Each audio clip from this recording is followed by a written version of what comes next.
안녕하세요, 티트맨입니다. 여러분, 오늘 경기 보면서 한 점 한 점에 집중하느라 최종 스코어 100점도 안 된 거 끝나기 전에 느낀 분 있으실까요? 저는 뭐야 오늘 100점도 안 됐어? 라고 했거든요.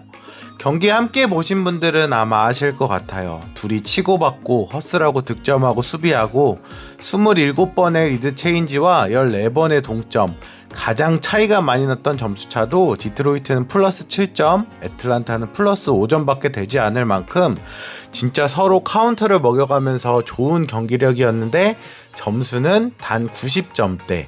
요즘 농구에서 거의 볼 수 없는 올드스쿨 농구의 기왕 같았습니다.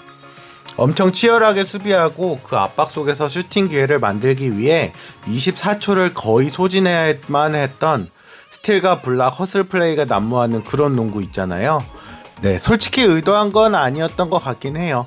오늘 덩컨 로빈슨의 결장, 사실상 유일한 퓨어스터의 부재와 르버트를 제외하면 팀 전체가 3점이 고장나버린 상황, 고작 19%의 3점 성공률과 5개밖에 성공하지 못했는데요.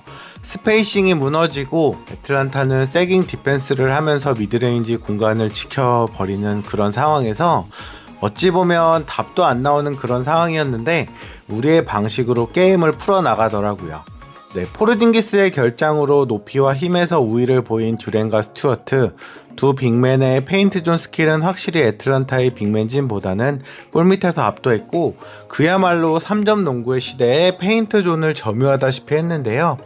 총 리바운드 개수 60대 34, 블락도 9개, 페인트 존 득점, 세컨산스 득점, 속공 득점 모두 애틀란타보다 앞서며 3점을 무기로 한 애틀란타의 추격을 물리칠 수 있었습니다.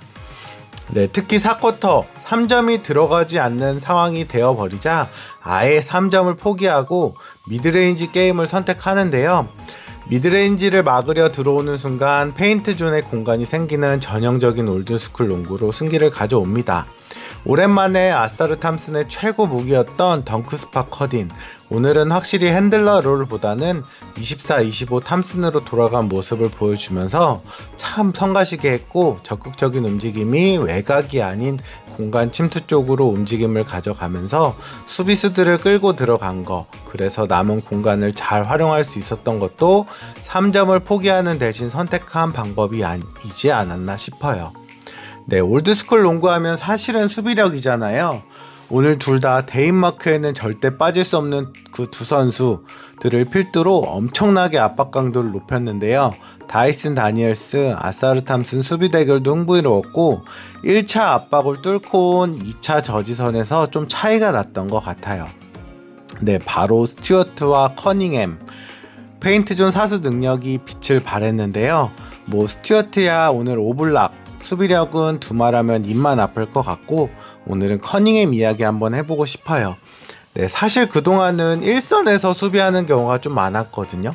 생각해보니까 리그 초반에는 오늘처럼 3번, 즉 코너 쪽에 자리 잡고 수비하는 경우가 많았는데 이게 빠르고 날렵한 가드들을 막는 것보다는 체력적으로 세이브가 되는 코너 쪽에서 페인트 존 헬프 수비 방식으로 좀 변화를 꾀했고 여기서 상대 윙어들이 쉽게 공략이 안 되었었거든요. 네, 사실 커닝햄은 핸들러 역할이라 포인트 가드일 뿐 체격적으로만 본다면 포워드 쪽이 더 어울리는 장신 가드잖아요. 네, 오늘 커닝햄 수비지표 8리바운드 6스틸 3블락.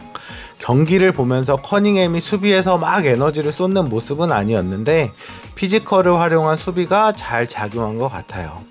네, 커닝햄의 발은 오늘 백코트 파트너로 나온 젠킨스가 많은 활동량을 가져갔고요. 론 홀랜드, 아사르 탐슨의 압박 강도를 높여주면서 스탯 외적으로 커닝햄의 체력을 세이브해 줬다고 생각해요. 네, 이 세이브가 결국 4쿼터 클러치 몰아치기, 클로저 커닝햄을 보여주게 했던 원동력이었다고 생각하고 실제로 45분 중에 38분이나 또 뛰었지만 정말 많은 움직임을 가져가지는 않았던 것 같고 중간중간 호흡을 고를 수 있었던 것도 옆에서 많이 움직여준 동료 덕분이지 않을까 싶습니다. 네, 실제로 커닝햄의 파울은 단 1개, 이것만 보더라도 얼만큼 수비에서 체력을 아꼈는지 단적으로 보여주는 것 같아요. 네, 그래도 오늘의 숨은 수훈 선수, 우리 막내 론 홀랜드 이야기 안 해볼 수 없을 것 같아요.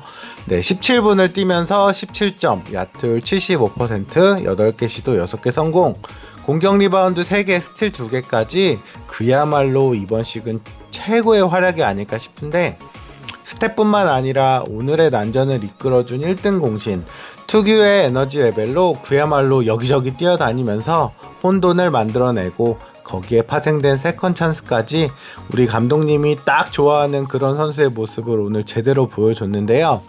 오늘 백업 라인업 구간에서 여전히 공격은 좀 답답했지만 거기서 커닝햄을 투입하는 게 아니라 수비로 맞불을 놔버리면서 버티는 구간이 있었고 그 역할을 홀랜드가 잘 수행해줬다고 생각해요. 네, 그리고 속공 상황에서 제일 먼저 띄워주면서 수비를 끌고 들어가고 루즈볼 경합과 허슬로 공격 시간을 더 늘려주고 우리의 타임을 좀 더 확보해준 점도 높게 평가하고 싶습니다. 네, 디트맨 구독과 좋아요 부탁드리고 오늘 디트팬님들의 경기 인상 깊었던 점은 무엇이었을지 댓글로 남겨주시면 감사하겠습니다. 네, 다음 경기는 한국 시간 12월 4일 목요일 오전 10시 미러키벅스 원정이고요.